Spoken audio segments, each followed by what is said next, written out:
Para Karen, meu amor das descobertas, assim como a mão diante dos olhos pode ocultar a maior das montanhas, da mesma forma a rotina da vida cotidiana pode nos impedir de ver o intenso esplendor e as maravilhas secretas que preenchem o mundo. Provérbio chassidíco, século XVIII. Das recuperações, a vida é curta, e a arte, longa, as oportunidades, fugazes, a experiência, enganadora, e as decisões, difíceis.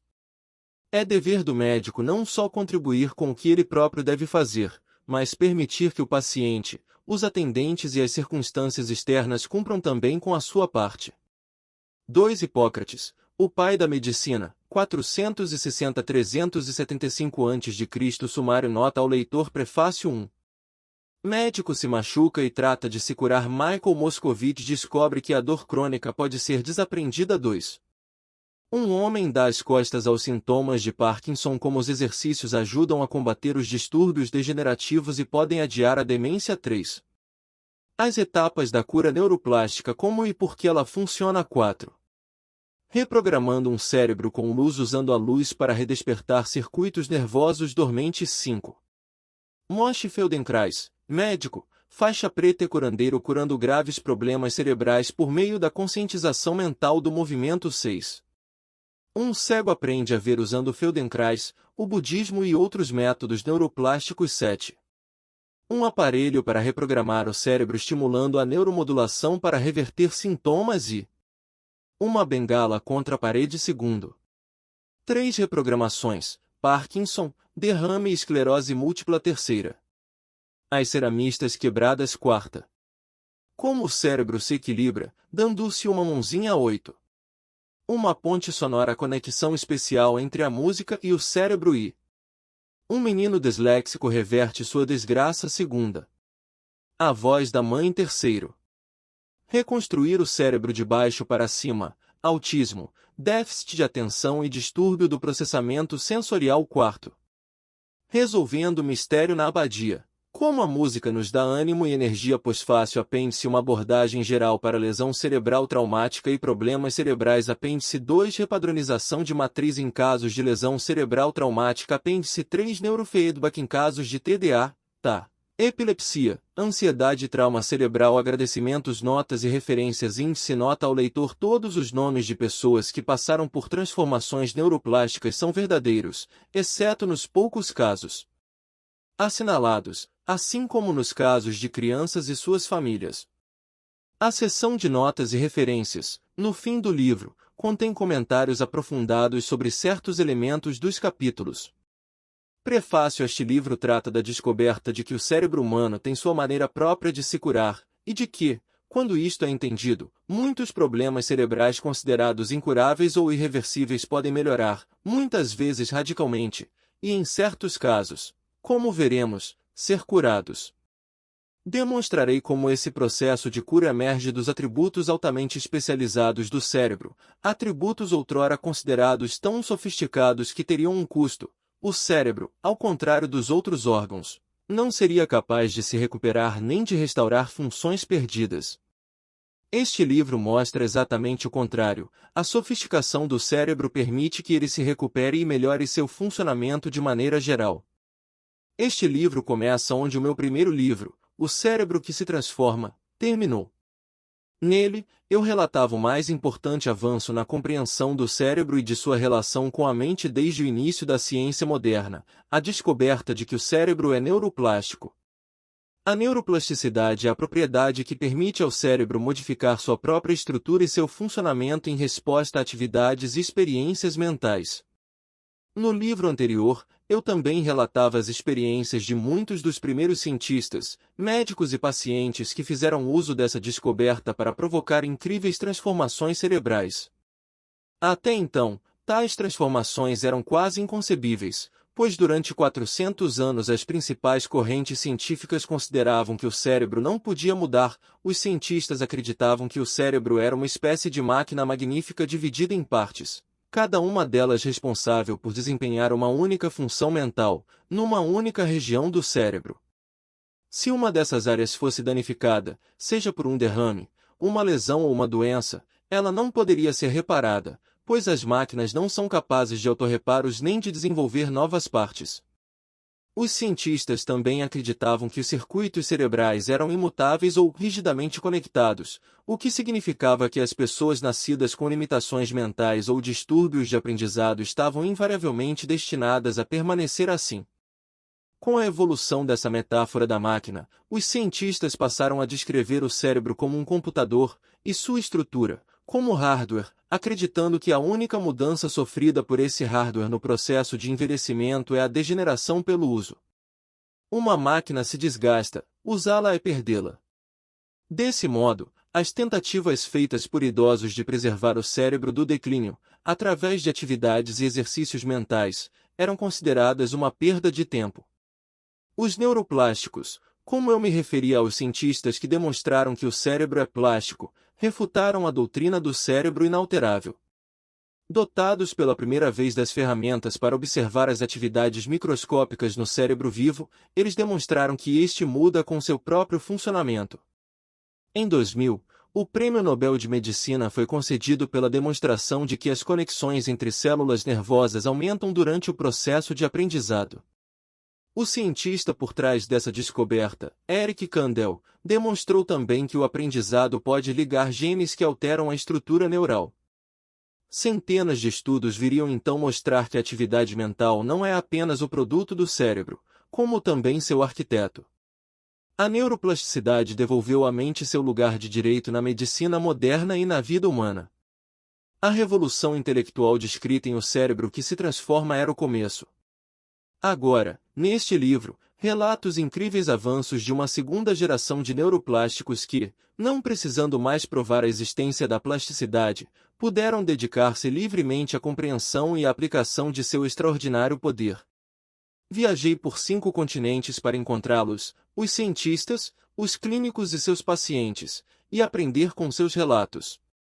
Alguns desses cientistas trabalham nos laboratórios de neurociência de ponta do mundo ocidental, outros são clínicos empenhados em aplicar essa ciência, outros, ainda, são médicos e pacientes que se depararam juntos com a neuroplasticidade e aperfeiçoaram técnicas eficazes de tratamento, antes mesmo que a plasticidade fosse demonstrada em laboratório.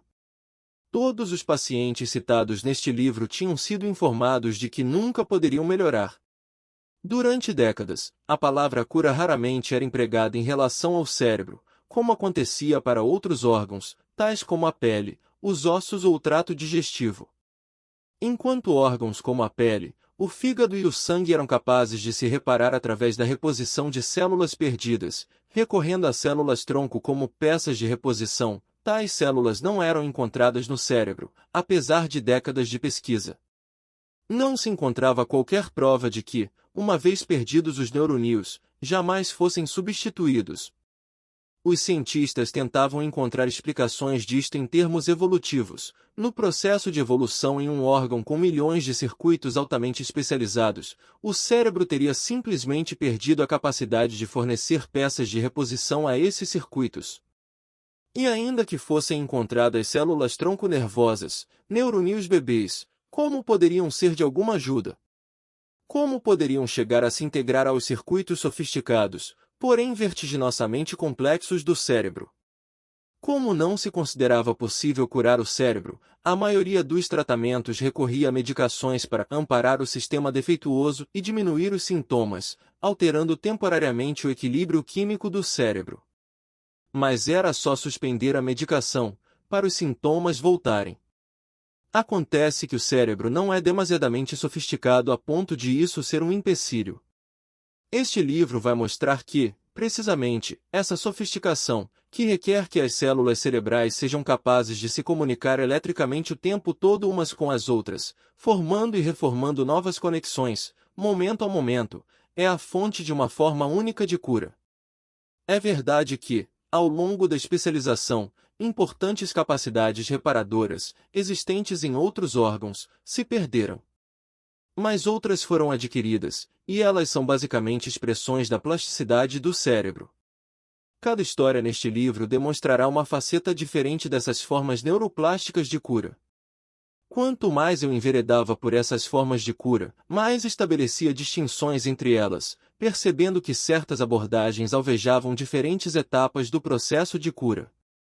No capítulo 3, propus um primeiro modelo das etapas da cura neuroplástica, para ajudar o leitor a perceber como se combinam.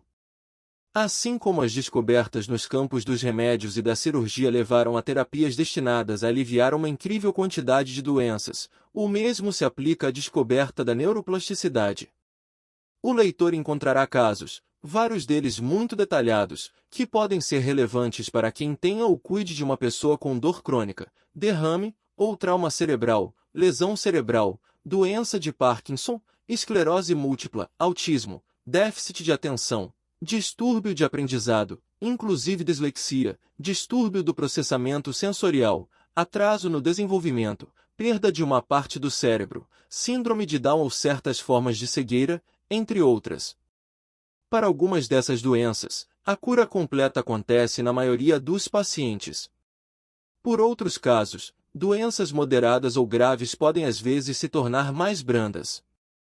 Apresentarei casos de pais que foram informados de que seus filhos autistas ou com lesões cerebrais jamais seriam capazes de concluir uma educação normal, mas que afinal os viram estudar, formar-se e até chegar à universidade, levar vidas independentes e desenvolver amizades verdadeiras.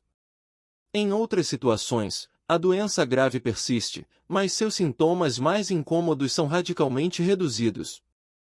Em outras ainda, o risco de contrair uma doença como a de Alzheimer, na qual a plasticidade cerebral diminui, é significativamente reduzido, que estão tratadas nos capítulos 2 e 4, e maneiras de aumentar a plasticidade são implementadas.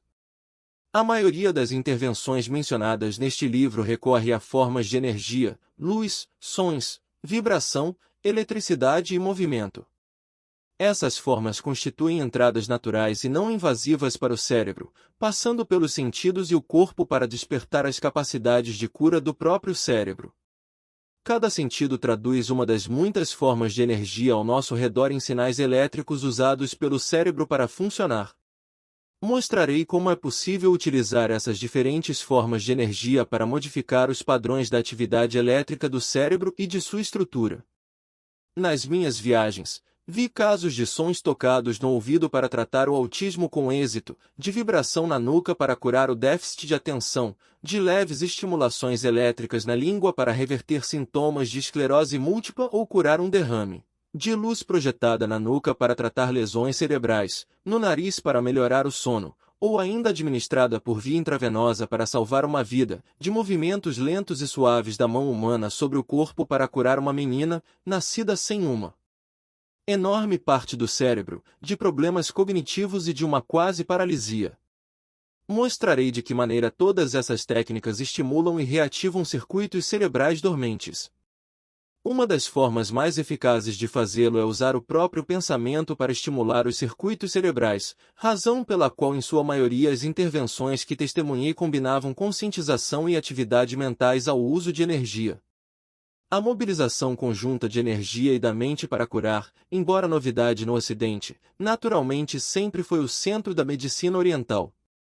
Só agora os cientistas começam a vislumbrar como tais práticas tradicionais podem funcionar dentro dos modelos ocidentais.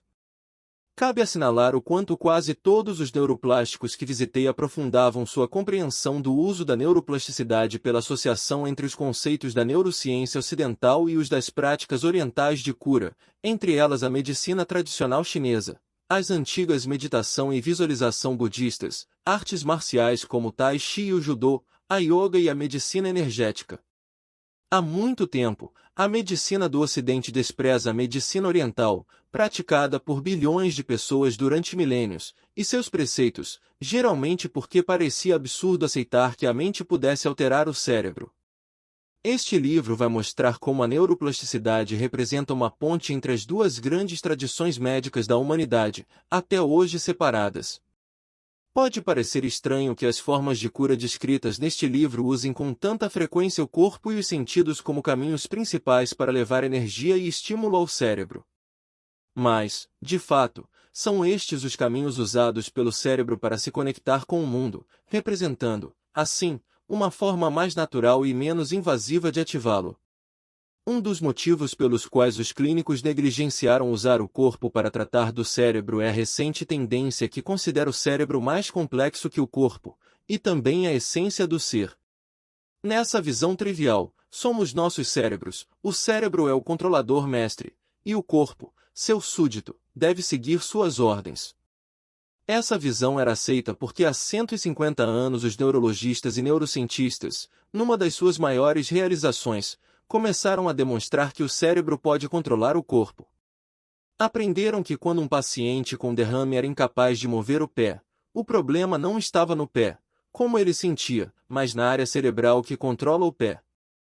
Ao longo dos séculos XIX e XX, os neurocientistas mapearam as localizações em que o corpo estava representado no cérebro. Mas o risco colateral do mapeamento cerebral era começar a acreditar que o cérebro era sede de qualquer ação. Certos neurocientistas começaram a falar do cérebro quase como se fosse desencarnado, ou como se o corpo fosse apenas um apêndice dele, mera infraestrutura destinada a dar suporte ao cérebro. Contudo, tal visão de um cérebro imperial não é exata. Os cérebros evoluíram muitos milhões de anos depois dos corpos, para lhes dar suporte. Uma vez dotados de cérebros, os corpos mudaram, para que ambos pudessem interagir e se adaptar reciprocamente. Não só o cérebro envia sinais ao corpo para influenciá-lo, o corpo também envia sinais ao cérebro para afetá-lo, havendo, portanto, uma constante comunicação bidirecional entre eles. O corpo está repleto de neurônios, que chegam a 100 milhões só nos intestinos. É apenas nos livros de anatomia que o cérebro é isolado do corpo e confinado à cabeça. No que diz respeito ao seu funcionamento, o cérebro está sempre ligado ao corpo e, através dos sentidos, ao mundo externo. Os neuroplásticos aprenderam a usar esses caminhos do corpo para o cérebro para facilitar a cura. Desse modo, embora uma pessoa que sofreu um derrame talvez não seja capaz de usar o pé por causa da lesão cerebral, a movimentação do pé pode às vezes despertar circuitos dormentes no cérebro lesado. O corpo e a mente tornam-se parceiros na cura do cérebro, e, como essas abordagens não são invasivas, os efeitos colaterais são extraordinariamente raros. Se a ideia de tratamentos poderosos, porém não invasivos, para problemas cerebrais parece boa demais para ser verdade, é por motivos históricos. A medicina moderna começou com a ciência moderna, concebida como uma técnica para subjugar a natureza, para o alívio da condição humana, nas palavras de um de seus fundadores, Francis Bacon.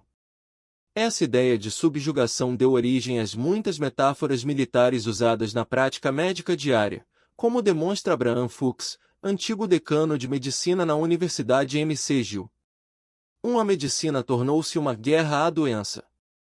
2. Os remédios são balas mágicas. A medicina empreende uma batalha contra o câncer e combate a AIDS, com ordens médicas extraídas do arsenal terapêutico.